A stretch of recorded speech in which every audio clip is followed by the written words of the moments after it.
स्वागत है R K study point में। आज हम रासायनिक समीकरण को संतुलित करने का एक नया ट्रिक देखेंगे। ये ट्रिक सबसे अलग होगा। हिट एंड ट्रायल मेथड से अगर आप थक चुके हो तो ये ट्रिक आप जरूर अप्लाई करोगे। ये बहुत ही शानदार ट्रिक है।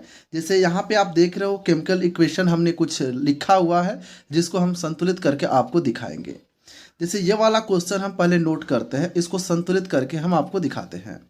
जैसे यहाँ पे है अमोनिया यानी NH3 प्लस यहाँ पे O2 रिएक्शन कराएंगे तो NO अब प्लस H2O प्राप्त होगा। ये इक्वेशन हम लोग नोट कर लिए हैं। चलिए अब हम इसको सॉल्व करते हैं। देखिए इसका ट्रिक क्या है। सबसे पहले आपको क्या करना है, इसमें आपको कोफिशिएंट लिखने हैं। किस तरीके का कोफिशिएंट, तो इस तरीके से ABCD करके कोफिशिएंट आपको लिखना है, ABC और D। ये कोफिशिएंट आपको पहले नोट करना है। उसके बाद यहाँ पे देखिए 3 तत्व हैं, नाइट्रोजन, ऑक्सीजन और हाइड्रोजन। 3 तत्व हैं। 3 तत्वों में ये देखना है कि यहाँ पे नाइट्रोजन कितना है। तो देखिए इधर भी नाइट्रोजन है, इधर भी नाइट्रोजन, इधर नाइट्रोजन 1 है, यानी इस 1 का A से मल्टीप्लाई करके लिखना है A। इधर नाइट्रोजन 1 है तो 1 का C में मल्टीप्लाई करके लिखेंगे तो C हो जाए, यानी A C के बराबर हो गया। ऐसे ही ऑक्सीजन को देखिए, तो ये देखिए 2 है, ये B है, तो 2B लिखेंगे यहाँ पर। उसके बाद से ऑक्सीजन 2 जगह है तो परेशान नहीं होना है, 2 जगह है तो यहाँ का पहले लिखेंगे तो 1C होगा। यहाँ से देखेंगे तो यहाँ भी 1D होगा, यानी 1 नहीं लिखते हैं, इस तरीके से हो जाएगा। अब हाइड्रोजन का देखिए तो 3 हाइड्रोजन है तो 3A हो जाएगा, तो यहाँ लिखेंगे 3A।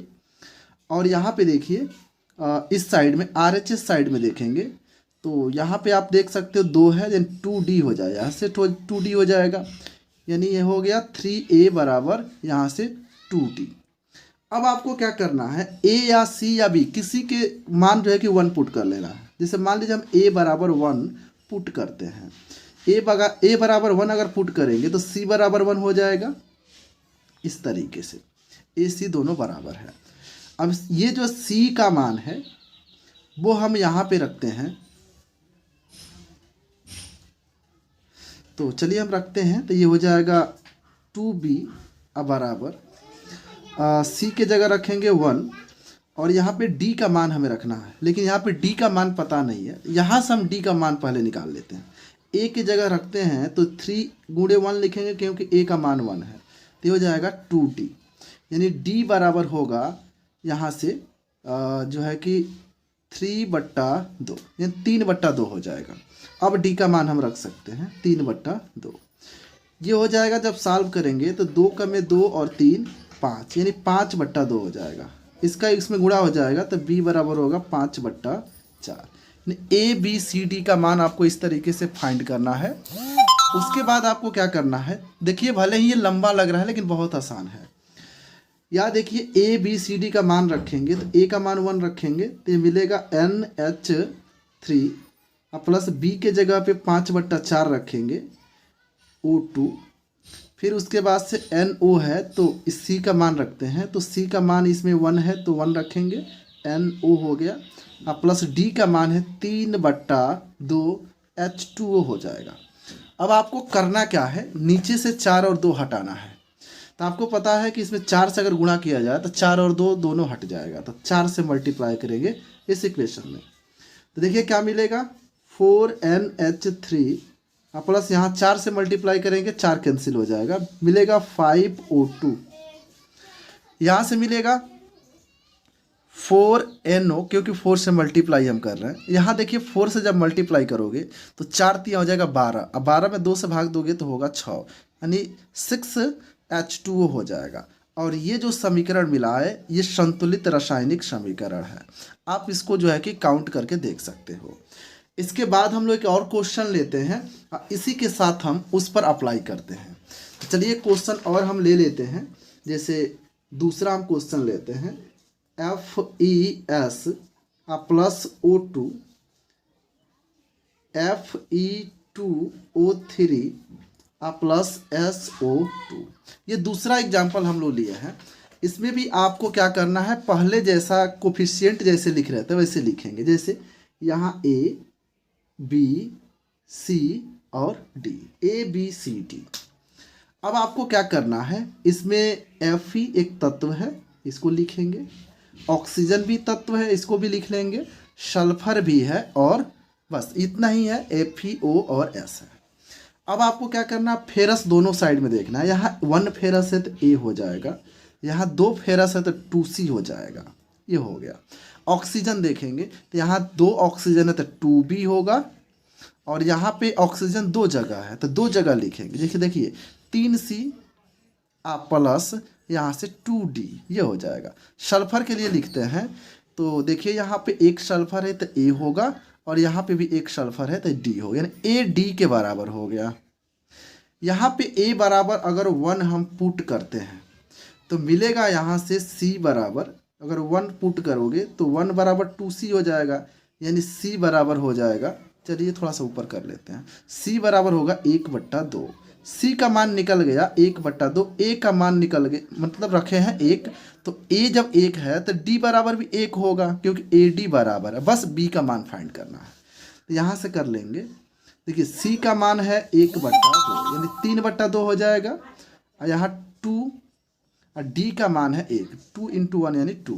तो देखिए 2 दूना 4 और 4 3 7, यानी 2B बराबर होगा 7/2, और इसको करेंगे तो B बराबर हो जाएगा, यानी यहाँ से B बराबर हो जाएगा 7/4। ये मान सारा उठा करके उसमें रखना है ऊपर। तो देखिए ये क्या हो जाएगा, FeS प्लस O2 के जगह B कोफिशिएंट के जगह पर रखेंगे 7/4 O2, फिर यहाँ पे C के जगह रखना है 1/2 FeO3, प्लस D के जगह 1 रखना है, यानी SO2 हो जाएगा।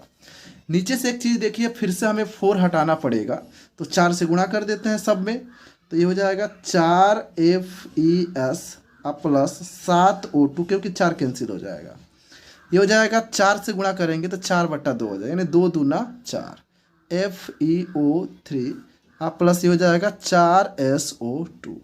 तो ये इक्वेशन जो है कि एक संतुलित रासायनिक समीकरण बन चुका है। तो ये ट्रिक भले ही लंबा है, लेकिन ये दोनों क्वेश्चन पे अगर अप्लाई करते हो तो ये आसानी से बन जाएगा, अन्यथा अगर बनाएंगे ऐसे बिना ट्रिक के तो बहुत समय लेगा। चलिए इसके बाद हम अगला क्वेश्चन देखते हैं। चलिए एक क्वेश्चन और हम नोट करते हैं, हम लोग का दूसरा क्वेश्चन नोट हो चुका है, इसमें हम लोग करते हैं, मतलब ये तीसरा क्वेश्चन रहा, 2 क्वेश्चन अभी किए हम लोग। ABCD लिखेंगे पहले, ABC और D लिख लिए। कितने हैं तो P है, इसमें Cl है, यानी क्लोरीन है, हाइड्रोजन है, ऑक्सीजन है, इस तरीके से आपको लिखना है। दोनों तरफ P है तो दोनों का कोफिशिएंट में गुणा करके लिखना है। जैसे एक P यहाँ है तो A होगा, एक यहाँ भी P है यानी 1C होगा, यानी C, यानी A C के बराबर हो गया। क्लोरीन देख रहे हो तो यहाँ 5 गो क्लोरीन है, यानी 5A होगा, और यहाँ क्लोरीन आप देख रहे हैं 1 है, यानी A हो, यानी D के बराबर होगा, यानी 5A बराबर D होगा। हाइड्रोजन देखेंगे तो ये 2B हो जाएगा, इधर हाइड्रोजन 3C, यहाँ पे ध्यान समझना, ये हो जाएगा 3C, यहाँ भी है प्लस D। ऑक्सीजन देखते हैं तो ऑक्सीजन B होगा बराबर, इधर ऑक्सीजन 4 है, यानी 4C हो जाएगा। अब यहाँ A बराबर अगर 1 पुट करते हैं तो C बराबर भी जो है कि 1 ही होगा, क्योंकि A C के बराबर है। अब यहाँ से देखिए C का मान निकला है तो B का भी मान निकल जाएगा, तो यानी B का मान निकल गया 4, यानी यहाँ पे देखिए कितने मान निकल गया है, 1 2 और 3। यहाँ से D का मान हम निकाल सकते हैं, यानी 5 × 1, यानी D बराबर हो गया 5। तो देखिएगा ABCD का मान निकल गया, तो यहाँ अब रखने की कोई आवश्यकता नहीं है। चलिए आगे बढ़ते हैं। अब देखिए यहाँ पे आपको क्या करना है, देखिए यहाँ पर मान रखेंगे जब, तो ABCD का रखते हैं, तो ये हो जाएगा PCl5 प्लस B के जगह पे रखना है 4, यानी 4H2O, एरो का निशान देंगे। C के जगह रखना है 1, यानी हो जाएगा H3PO4। यहाँ पे D के जगह पे रखना है 5, यानी 5HCl। अब इसको थोड़ा सा हम देख लेते हैं बैलेंस है या नहीं है। यहाँ P1 है, यहाँ भी P1 है, क्लोरीन 5 है, यहाँ भी क्लोरीन 5 है। 4 दूना 8 हाइड्रोजन इधर है, 3 हाइड्रोजन यहाँ पे और 5 हाइड्रोजन यहाँ पे, 8 हाइड्रोजन है। ऑक्सीजन यहाँ पे 4 हो जाएंगे, यहाँ पे 4 ऑक्सीजन है। यानी ये जो समीकरण है ये संतुलित रासायनिक समीकरण है, क्योंकि LHS में और RHS में तत्वों के परमाणुओं की संख्या बराबर है। तो आई होप कि आपको जो है कि ये ट्रिक समझ में आया होगा।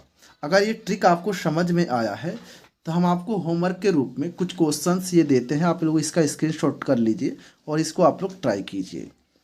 इसका एक स्क्रीनशॉट लीजिए, उसके बाद से इसका एक स्क्रीनशॉट ले लीजिए और इसका आप लोग जो है कि घर पे प्रैक्टिस कीजिए। कोई भी दिक्कत होता है आप जो है कि कमेंट में बताइए।